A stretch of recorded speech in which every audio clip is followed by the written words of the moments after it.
सुबह के 6 बज रहे थे। पूरा घर माँ की आवाज से गूंज रहा था।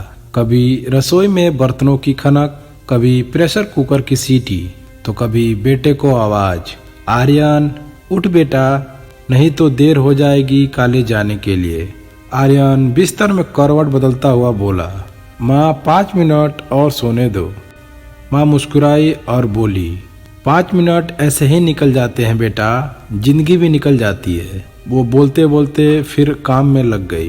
कपड़े सुखाए, झाड़ू लगाया, सब्जी काटी और साथ में बेटे का टिफिन भी तैयार किया। पर ये सब करते हुए उसने एक बार भी शिकायत नहीं की, क्योंकि माँ की जिंदगी में आराम नाम का शब्द होता ही नहीं। वो तो बस परिवार के लिए जीती है। एक दिन की बात है, दिन ढल रहा था और माँ का चेहरा थकान से झलक रहा था। सिर में दर्द बढ़ गया, बदन भी टूट रहा था। फिर भी वो रसोई में खड़ी थी। तभी आर्यन ने देखा और कहा, माँ आप बैठ क्यों नहीं जाती, आपको कुछ हुआ क्या? माँ ने बस मुस्कुराकर कहा, अरे कुछ नहीं बेटा, बस थोड़ा थक गई हूँ। शाम भी हो गई थी और आर्यन की माँ को बुखार चढ़ रहा था।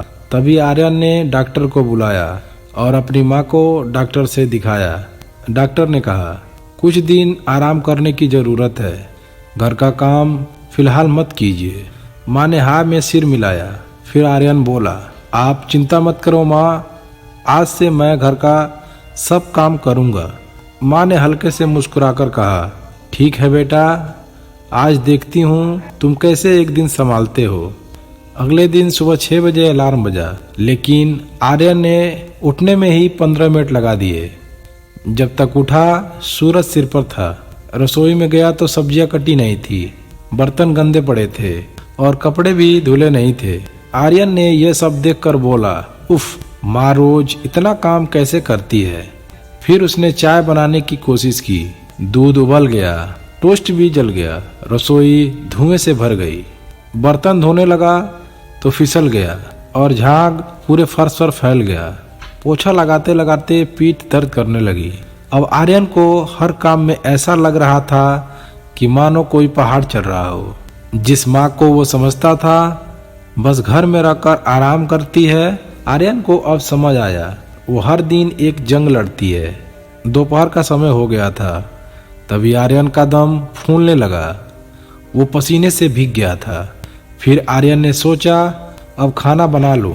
फिर रोटी बेलने बैठा। पहली रोटी न जाने किस आकार की बनी, दूसरी रोटी में छेद हो गया और तीसरी जल गई। सब्जी में नमक ज़्यादा और मसाले कम। गंध इतनी अजीब कि खुद ही खा नहीं पाया। फिर आर्यन ने धीरे से बोला, माँ रोज इतना सब करती है और कभी थकान तक नहीं दिखाती। फिर वो बैठ गया और उसके हाथ कांपने लगे। फिर आर्यन के आंखों से आंसू आने लगे। आंसू थकान के नहीं थे, बल्कि आंसू शर्म के थे। अब शाम हो गई थी। शाम को आर्यन की माँ कमरे से बाहर आई। उन्होंने देखा घर का काम अधूरा पड़ा है, बर्तन भी गंदे हैं और बेटा थका हुआ सोफे पर लेटा है। फिर आर्यन की माँ बोली, क्या हुआ बेटा, इतना चुप क्यों हो? आर्यन बोला, माँ आज मुझे समझ आया कि आप कितना काम करती हैं। सुबह से रात तक बिना रुके, बिना शिकायत के। मैं तो एक ही दिन में टूट गया। माँ ने उसका सिर सहलाया और कहा, बेटा माँ का प्यार ही उसकी ताकत है। जब तक बच्चे मुस्कुराते हैं माँ को थकान महसूस ही नहीं होती। आर्यन रो पड़ा। उसने माँ के पैर छूकर कहा, माँ अब से मैं आपकी मदद किया करूँगा। माँ मुस्कुराई और बोली, मुझे तुम्हारी मदद नहीं चाहिए बेटा, बस इतना वादा करो कभी किसी माँ की मेहनत को आसान मत समझना। अगले दिन आर्यन खुद अलार्म बजने से पहले उठ गया। चाय बनाई, रसोई साफ की, माँ के लिए नाश्ता बनाया। जब माँ ने इतना सब देखा तो हैरान रह गई। आज मेरा बेटा तो असली मर्द बन गया है। आर्यन मुस्कुराया। माँ मर्द वही है जो माँ की कद्र समझे। दोस्तों, कभी कभी जिंदगी सिखाती नहीं बल्कि महसूस करवाती है कि माँ की मेहनत दुनिया की सबसे बड़ी ताकत है। दोस्तों, अगर आपकी माँ जिंदा है तो आज ही उनसे कहिए, माँ तुम दुनिया की सबसे बड़ी ताकत हो।